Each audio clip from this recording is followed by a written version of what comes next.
হো আমার যুবক ভাইয়েরা, হো আমার পর্দার আড়ালের মা ও বোনেরা, তোমাদের দুইটা হাতে ধরি দুইটা পায়ে পড়ি রে ভাই। কখনো জানি মাওলা অন্ধকার কবরে ডাক দিয়া বসে, ওই অন্ধকার কবরের জন্য তুমি কি কামাই করলা? 5 ওয়াক্ত নামাজ তুমি পড়ো না রে ভাই।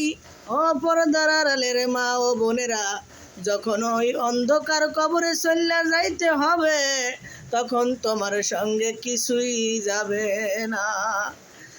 একমাত্র জান্নাতের চাবি হইল নামাজ। সেই নামাজকে আমরা যদি না পড়ি, অন্ধকার কবরে যাইয়া জান্নাতের আশা করতে পারবো না। কবরে দেখবো যে জান্নাতের চাবি টানানো আছে, কিন্তু চাবিটা আমরা ধরতে কিন্তু পারবো না। ওই চাবি ধরতে হইলে আমাদের নামাজ আদায় করতে হবে।